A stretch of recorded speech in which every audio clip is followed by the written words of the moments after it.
माध्यम से जो है सो दूरी समय ग्राफ क्या होता है, चाल समय ग्राफ क्या होता है।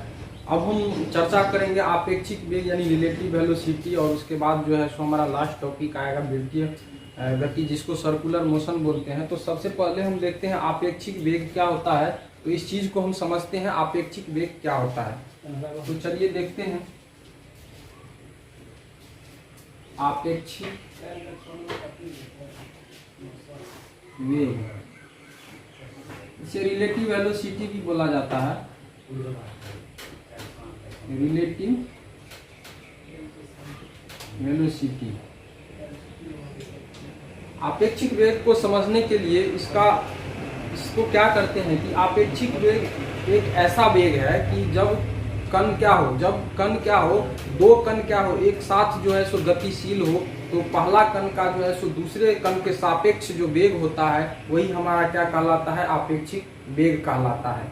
तो इसके अंतर्गत कुछ पॉइंट्स आते हैं, जैसे मान लीजिए दो कण क्या है, समान वेलोसिटी के साथ है, समान दिशा में गतिशील है समानांतर रूप से। फिर इसके बाद नेक्स्ट आता है कि जब कोई दो कण क्या हो, एक दूसरे के अपोजिट जो है सो गतिशील हो। फिर क्या है कि जब कोई दो कण जो है सो समान दिशा में भिन्न भिन्न वेग के साथ गतिशील हो, तो उस स्थिति में जो है सो एक वस्तु के सापेक्ष जो है सो दूसरे वस्तु का जो है सो वेग क्या होगा, इन चीज को हम देखते हैं। तो सबसे पहले आपेक्षिक वेग का डेफिनेशन हम समझ लेते हैं कि,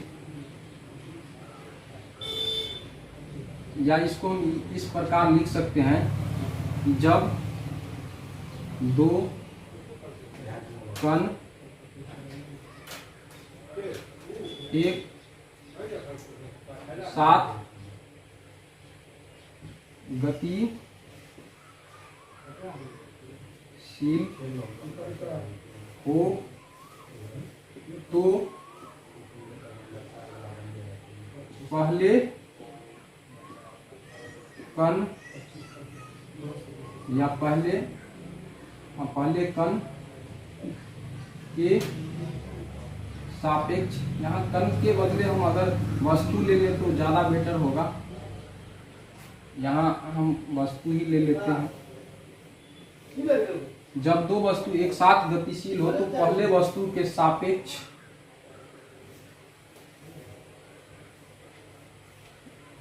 दूसरे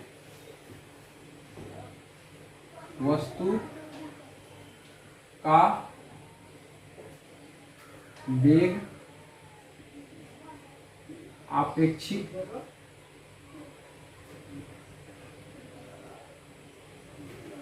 वेग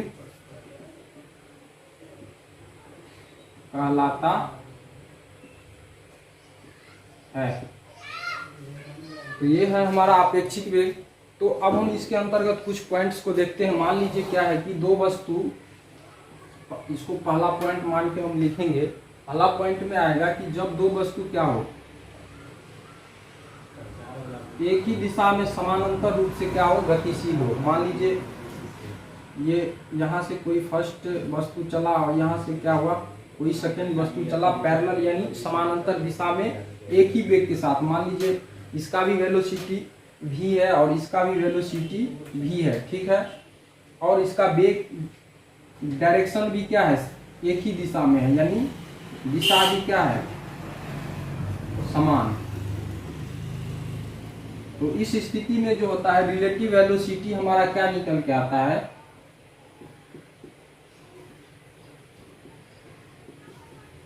रिलेटिव वेलोसिटी इस स्थिति में निकल के आता है 0। जब इस तरह से हो तो इसका रिलेटिव वेलोसिटी क्या निकल के आएगा, 0। उसके आगे हम फिर देखेंगे कि जब दो वस्तु क्या हो, इसको हम फिर सेकेंड पॉइंट में ले लेंगे।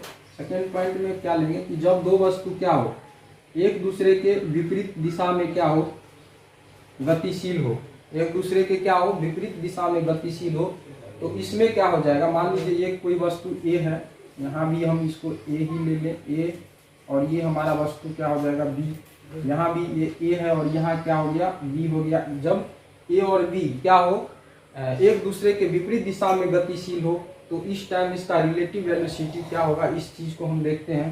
तो यहाँ VAB हो जाएगा VA प्लस VB और VBA हो जाएगा V B plus V A, यानी ये हमारा हो गया ए के सापेक्ष बी का वेग और वी बी ए हो गया बी के सापेक्ष या ए के सापेक्ष बी का वेग। तो इस तरह से मैंने 2 पॉइंट देखा। थर्ड में हम देख लेते हैं, थर्ड पॉइंट में देख लेते हैं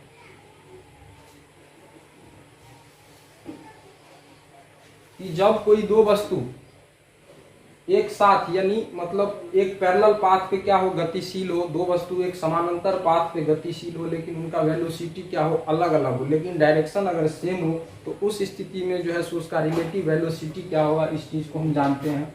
मान लेते हैं थर्ड पॉइंट पे क्या है कि दो वस्तु समानांतर गतिशील है, मान लीजिए ए वस्तु है और ये क्या है, बी वस्तु है, लेकिन इन दोनों का वेलोसिटी जो है सो अलग अलग है, यानी भी क्या है, डिफरेंट है, डिफरेंट, और डायरेक्शन जो है सो दिशा क्या है,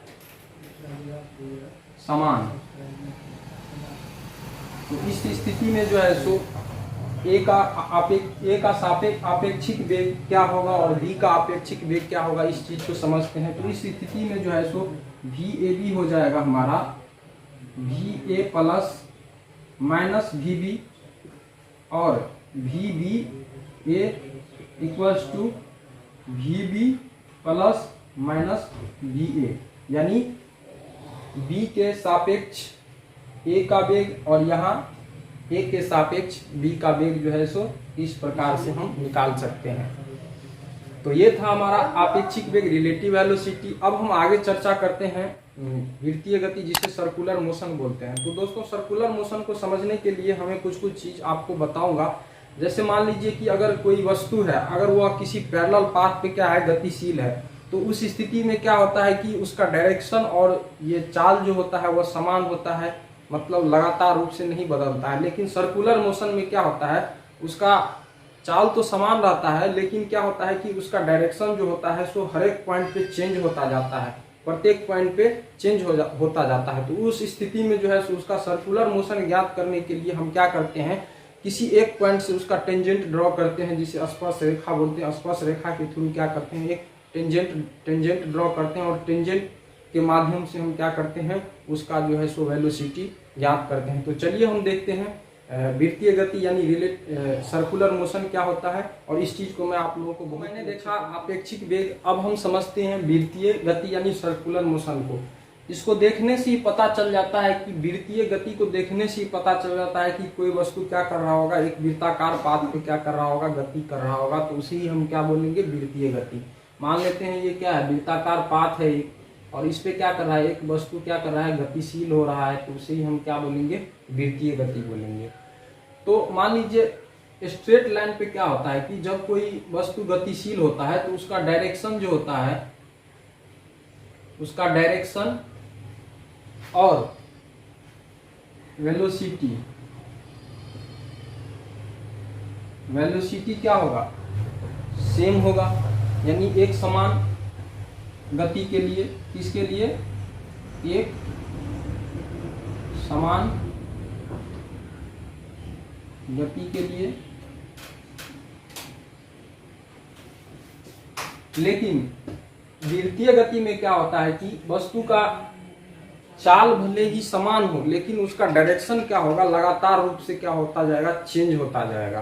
तो उसे ही हम क्या बोलेंगे, वृत्तीय गति बोलेंगे। लेकिन ये एक समान गति अगर स्ट्रेट लाइन में हो तो उस टाइम उसके लिए ऐसा कुछ नहीं होता है। वृत्तीय गति में क्या होता है कि किसी वस्तु का गति जो है सो लगातार रूप से त्वरण जो है सो लगातार रूप से त्वरित होता रहता है, उसका गति जो है सो लगातार रूप से चेंज होता रहता है, यानी त्वरित होती है। तो इसे एक प्रकार से हम त्वरित गति भी बोल सकते हैं। तो इस चीज को समझने के लिए सबसे पहले हम देखते हैं, मान लीजिए ये क्या है, एक सर्कुलर पाथ है, ये क्या है, एक सर्कुलर पाथ है। तो यहाँ इस सर्कुलर पाथ पे क्या होगा कि किसी कण का जो है सो डायरेक्शन क्या होगा, हर एक बिंदु पे चेंज होगा, यहाँ भी चेंज होगा, यहाँ भी चेंज होगा, यहाँ भी चेंज होगा, यहाँ भी चेंज होगा। मतलब क्या, हर एक पॉइंट पे इसका क्या होगा, डायरेक्शन चेंज होगा, लेकिन इसका वेलोसिटी जो है, चाल जो है वह क्या होगा, सेम रहेगा। तो यहाँ हम देखते हैं, मान लीजिए इस पॉइंट पे अगर हम इसका वेलोसिटी देखते हैं तो एक टेंजेंट ड्रॉ करके यहाँ पे इसका वेलोसिटी v हुआ, ठीक, यहाँ पे भी मान लीजिए इसका वेलोसिटी v हुआ, फिर क्या हुआ, यहाँ पे भी इसका वेलोसिटी v हुआ, यहाँ पे भी इसका वेलोसिटी v हुआ। अब हम इसका डायमीटर एक डॉटेड लाइन से ले लेते हैं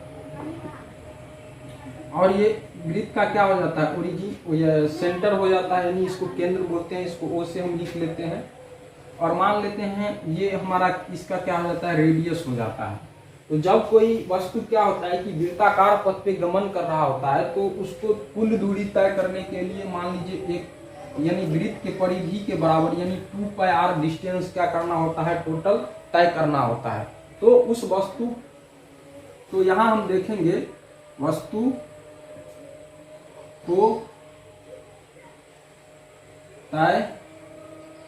को दूरी तय करने में लगा समय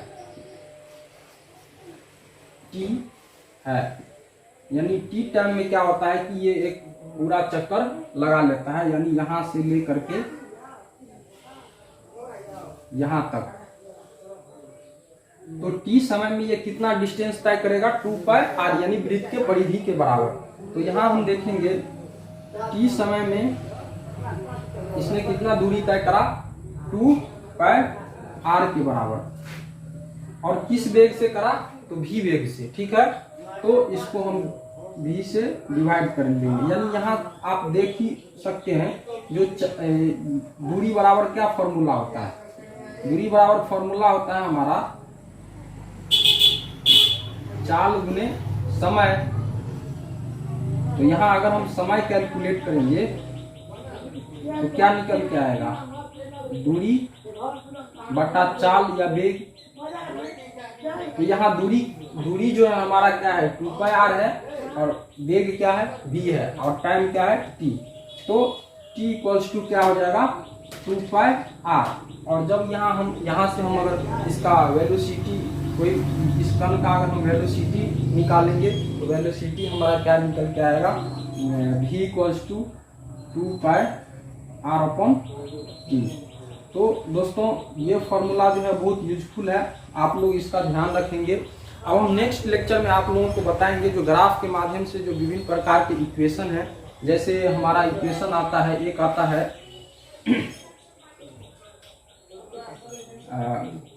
v equals to u plus at, उसके बाद दूसरा आता है s बराबर ut plus half at square, उसके बाद एक और आता है v square equals to u square plus 2as।